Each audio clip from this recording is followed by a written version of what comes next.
Hi, I'm Nicholeen Peck. I teach all over the world about parenting, good communication, and building strong family relationships. In this video, I'm going to be talking about helping children find true identity.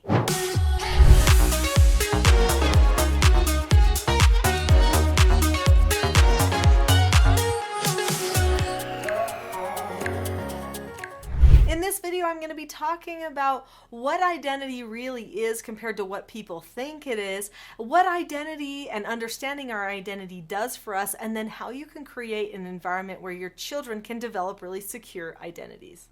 So let's talk about what identity really is. I think a lot of people think that your identity is a collection of what you like, what you do, and those kinds of things. But those are actually just things that are our preferences, and they can change all the time.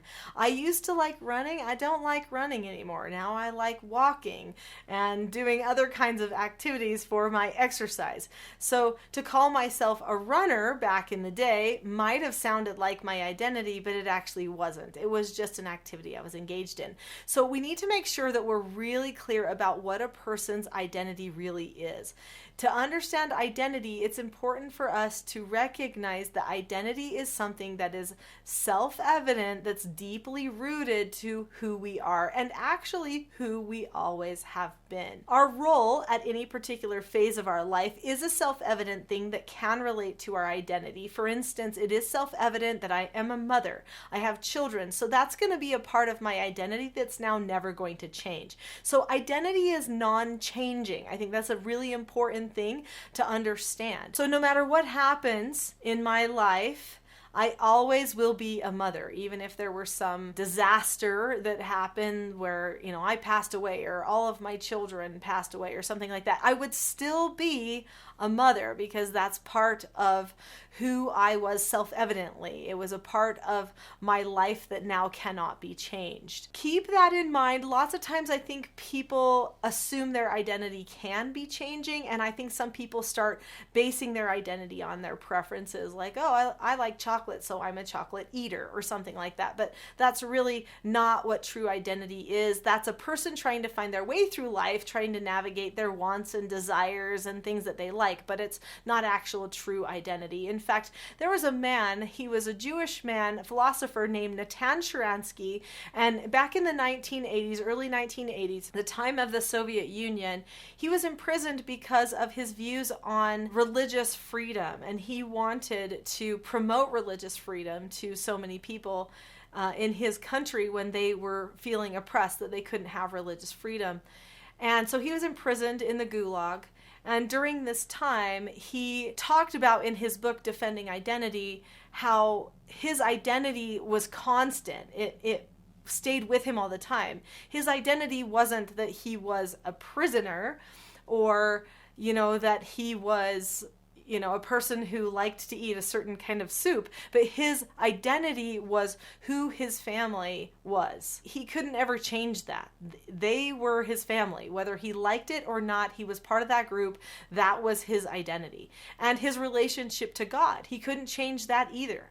He acknowledged God in his life, and so that was a big part of his identity. A key thing that he said, and this really struck me, was that it was his relationship with his family that led to all of the understanding of his relationship with God and his wife and others. So it's that training that a child has at the very beginning and the bond that they have with their family and the development of those relationships that actually brings the person to all of the truths about who they are. So what gets in the way of those truths? Well, there's a lot of ideas out there. I mean, identity is quite a trendy thing to talk about, but a lot of people are pushing our children away from family, pulling them toward pop culture and lots of other fashionable ideas. And so they're becoming followers of ideas, and they start thinking that that's their identity instead of just being part of that family and getting that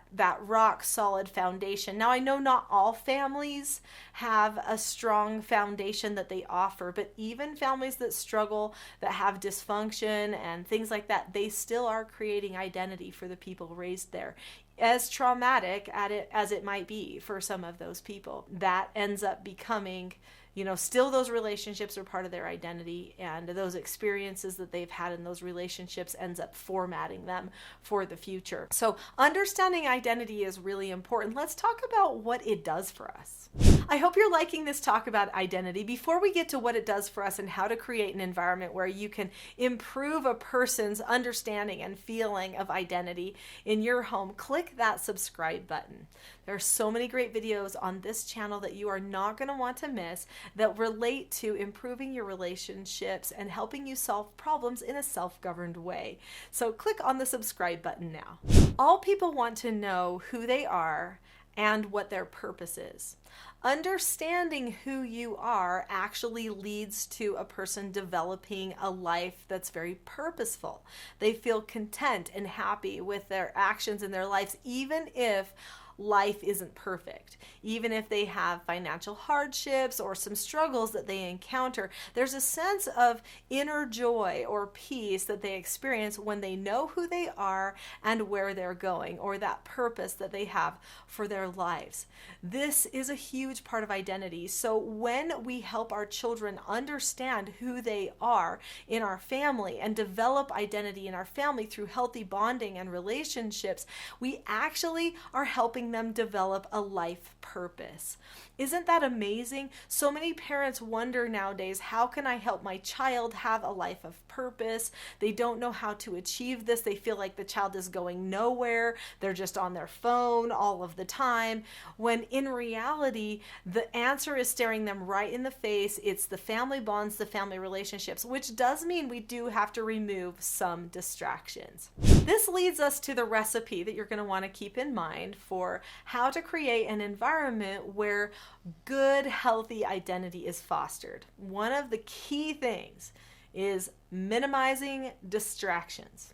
So get rid of so much of that screen time and those things that are pulling the family away from each other. One of the most important things that you can do is create a family culture where your family loves to spend time with each other, where you would rather play games and talk with each other than sit on a device or even be with other friends. Sometimes our friends that are outside the home are a huge distraction for us.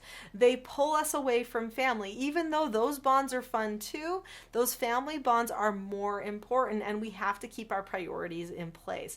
Also, many of our extracurricular things that we're doing outside of school and work, while they can foster good memories if the family is participating in them together, they also can bring us into selfishness, which detaches us from other people around us, and in the end hurts our identity and our sense of purpose and living that purposeful life that we want to have for ourselves. Make sure that you get rid of distractions any way you can. Have a special meeting about it and decide as a family that the relationships are more important. That brings me to discussion as a family. It's super important to have regular open discussion as a family.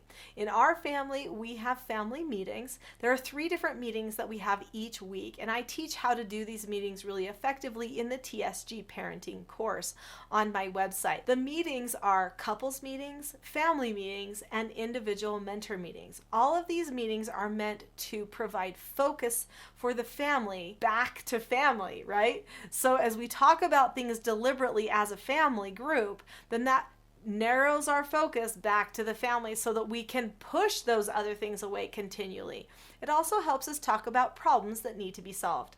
So this brings me to problem solving and skill development. The family really benefits from having a system of how to solve problems. So in our family, we have skills that we use. There are 4 basic skills that we all understand. They are following instructions, accepting no answers and criticism, accepting consequences, and disagreeing appropriately. Each one of those 4 basic skills has a skill set attached to it, and we all know the steps, so we know when someone also needs intervention or correction in some way. But this brings me to some other skills. So in our family, the children know exactly how mom and dad will correct behaviors every time. They know it will be calm. They know the words that we will say. They know the negative consequences that they will earn. every time. It's very predictable. We all know the same skills for correcting behaviors, praising behaviors, teaching behaviors, or handling very difficult and out of control moments. This brings peace to the family. They know that no one is going to take over the direction that that family is headed.